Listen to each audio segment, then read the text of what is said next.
RFI, l'actualité en direct. Gaëtan Goron. À 12h15, heure de Paris, votre invité. Le référendum constitutionnel au Congo. Le vote a eu lieu dimanche. Le résultat a été rendu public ce mardi. Bonjour Jean-Jacques Rondeau. Bonjour. Vous êtes spécialiste des questions militaires et géostratégiques, chercheur associé au groupe de recherche et d'information sur la paix et la sécurité. Près de 93% de oui pour un changement de constitution qui permettra au président Sassou Nguesso de se représenter l'an prochain. 72% de participation, ces chiffres vous semblent-ils crédibles ? Au stade actuel, il est difficile de pouvoir valider ces chiffres parce que la seule source qui nous les donne, c'est d'abord les officiels du Congo-Brazza, d'autant plus que quand on se rapporte aux informations qu'on a recueillies sur le terrain, notamment via d'autres sources aussi bien sécuritaires, politiques ou d'autres médias qui ont pu couvrir l'événement de ce référendum, tous étaient unanimes que le taux de participation était largement très faible. Donc, non seulement le taux de participation semble avoir été amplifié, mais de l'autre côté, on se pose la question sur même les résultats qui sont avancés. Donc, on peut estimer que ces résultats sont plutôt fantaisistes. L'opposition parle de tricherie, appelle à poursuivre la désobéissance civile. Comment, dans ces conditions, le président Sassou Nguesso peut-il espérer avancer ?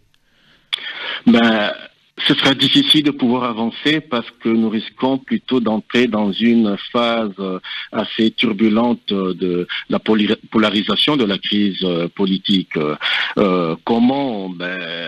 C'est difficile parce que face à une population qui est plutôt déterminée à faire respecter la Constitution, il n'a pas de marge de manœuvre, d'autant plus que si on se rend compte que malgré les résultats avancés par le pouvoir, il subsiste une sorte de crise de légitimité. Cette crise de légitimité n'est pas seulement le fait d'une opposition entre le pouvoir et l'opposition, mais c'est plutôt le reflet d'une expression de la population. Et avec la particularité que cette fronde n'est pas seulement menée par l'opposition, mais surtout par les anciens collaborateurs, proches collaborateurs de Sassou Nguesso, dont notamment M. André Okombi Salissa, qui a été un de ses bras droits. Cette population que vous évoquez peut-elle se mobiliser ? Faut-il s'attendre dans ce pays à des lendemains houleux ? Ah oui, tous les signaux montrent que lorsqu'on essaie de restreindre l'espace d'expression politique, généralement, c'est la violence qui risque de prendre le pas ou de reprendre le pas. Et ça, c'est tout l'attention que les observateurs essaient de porter sur la manière dont l'issue des événements vont pouvoir se dérouler. Et surtout que quand on pense que par le passé, ce pays a été confronté à des troubles politiques qui ont conduit à une guerre civile. Ici, il faut pas non plus s'empêcher de dire que voilà, nous approchons vers de moments très très houleux et qui peuvent basculer même dans la violence. Le président français François Hollande a tout d'abord dit « Le président Sassou Nguesso a le droit de consulter son peuple ». Puis le président Hollande a parlé, évoquant que les constitutions devaient être respectées et que les consultations électorales se tiennent dans des conditions de transparence incontestables. Que pensez-vous de l'attitude du président français ?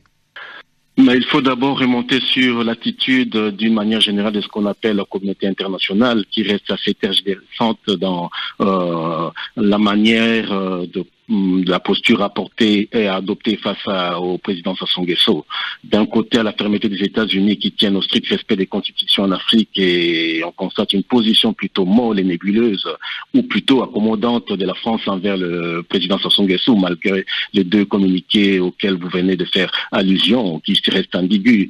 Mais comment on peut interpréter ça ? Il faut plutôt essayer de chercher des réponses au niveau de la pose du rôle diplomatique que joue Sassou Nguesso en Afrique médiane, notamment en tant que principal médiateur de la crise centrafricaine où la France connaît certaines difficultés et surtout que Sassou Nguesso reste toujours un probable médiateur d'une future crise qui peut secouer son grand voisin, la République démocratique du Congo. Et cela pourrait expliquer cette position assez ambiguë et assez floue du président Hollande. Et les intérêts de la France dans ce pays pétrolier notamment ?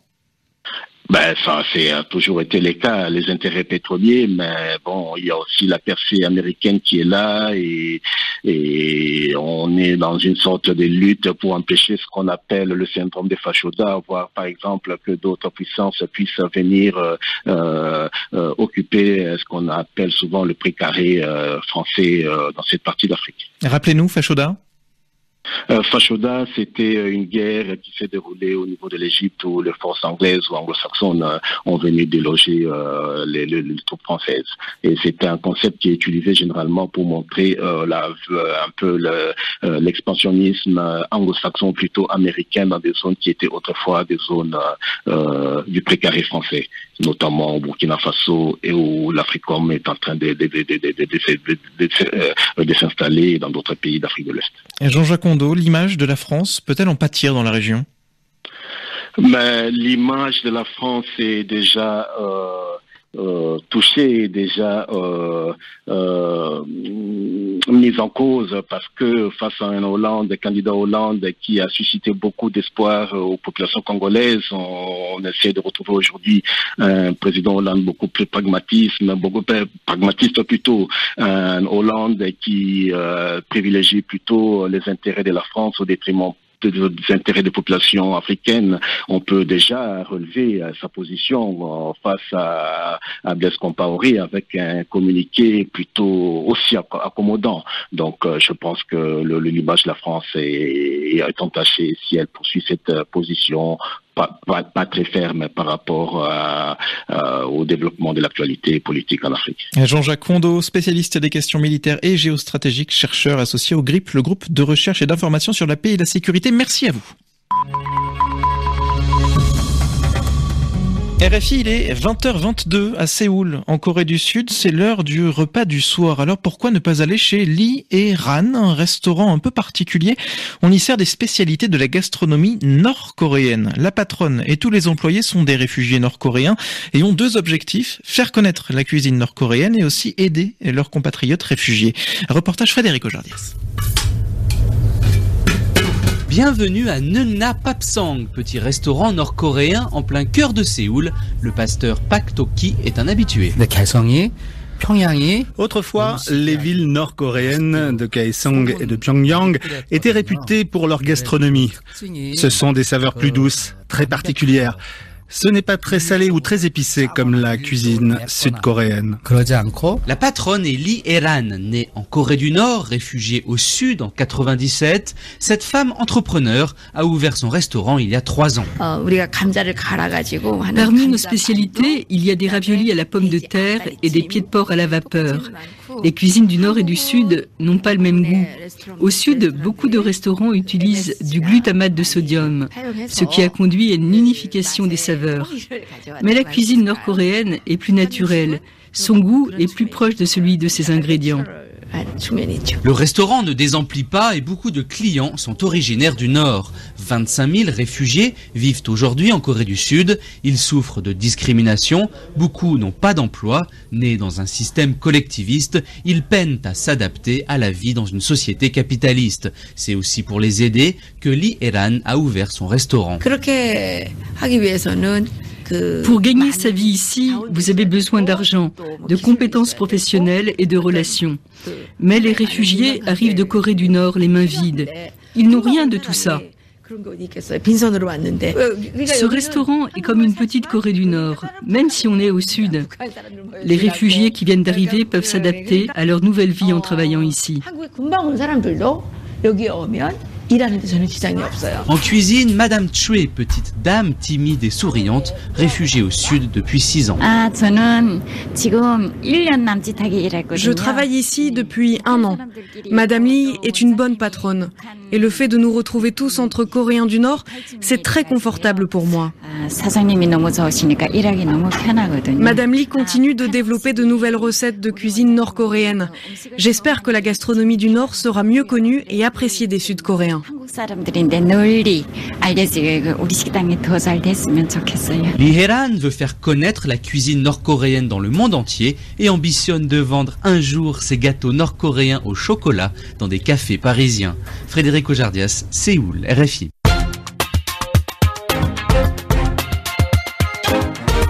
12h25 à Paris. Aujourd'hui, l'économie. Paris accueille la deuxième édition du Forum économique de la francophonie. Des responsables politiques et économiques des 5 continents et des 80 États et gouvernements membres de la francophonie vont poursuivre leurs réflexions initiées l'an passé lors du premier forum à Dakar sur la nécessité d'instaurer une francophonie économique. Bonjour Patricia Lecomte. Bonjour Gaëtan. Bâtir une zone économique forte pour renforcer et privilégier les échanges commerciaux entre pays francophones, c'est la stratégie de la francophonie économique. À en croire ses défenseurs, avoir une langue commune serait le terreau idéal pour favoriser les échanges commerciaux. L'espace de la francophonie est vaste et relie les 5 continents, avec une forte concentration en Afrique où une trentaine de pays sont de culture francophone. Ce serait donc une opportunité à ne pas rater à l'heure où le continent africain est de plus en plus convoité. Peut-être, mais la réalité est autre. Les investisseurs chinois ou sud-américains n'ont pas tenté d'apprendre le français pour venir commercer avec les Africains. Pendant que les francophones réfléchissent à la mise en œuvre de la stratégie d'une francophonie économique, les non-francophones signent des contrats en anglais. Certes, le français est à part entière une langue de commerce et même, selon Michael Jans, la secrétaire générale de l'OIF, la 3e langue des affaires. Mais le droit international s'écrit en anglais. En réalité, la France et plus généralement l'Europe n'ont pas vu le changement s'opérer. Forte de ses valeurs communes instaurées par sa présence coloniale, la France s'est crue indétrônable, alors que les pays émergents, eux, ont compris rapidement l'extraordinaire potentiel de l'Afrique, au point que depuis 2009, la Chine est le premier partenaire commercial du continent.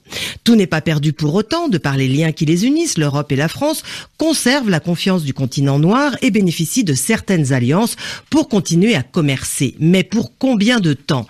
Le monde des affaires se nourrit d'opportunisme. Il serait faux de croire qu'il y a une chasse gardée francophone. Dans les faits, Patricia, la francophonie économique est déjà en œuvre. Faut-il pour autant la nommer et lui donner un cadre ?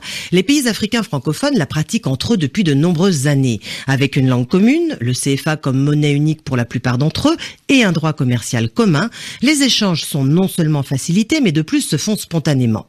Offrir un écrin à la francophonie économique pourrait être contre-productif, au point de la transformer en millefeuille bureaucratique bien français, un frein qui l'empêcherait de devenir opérationnel. Ceux qui soutiennent la francophonie économique s'accordent à dire que son potentiel est aujourd'hui encore largement sous-exploité. C'est surtout vrai pour l'Afrique où il y a la plus forte concentration de pays francophones, mais pas forcément les pays les plus riches. Ses détracteurs lui reprochent de ne pas avoir la puissance de feu du Commonwealth.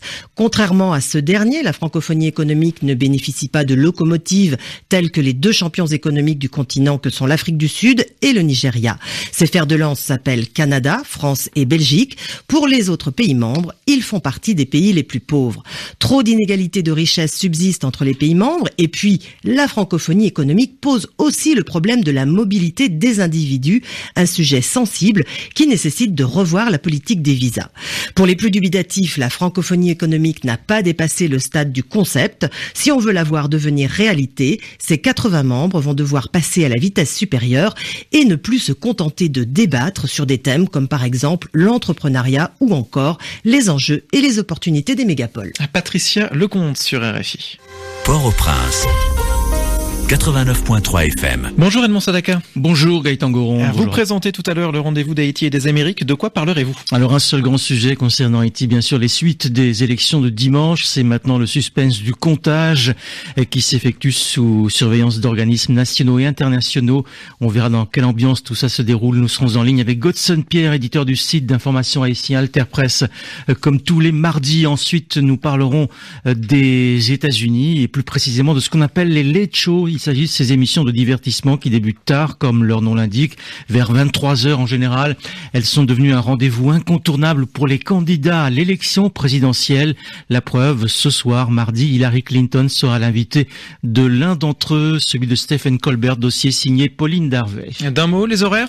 Les horaires, 12h10, temps universel. 13h10 même maintenant. Pardon, 14h10, oui, heure de Paris. Exact. 9h10, heure de Port-au-Prince. Car on change d'heure en Haïti la semaine prochaine. Exactement. RFI, la sélection du mois. Cœur de pirate.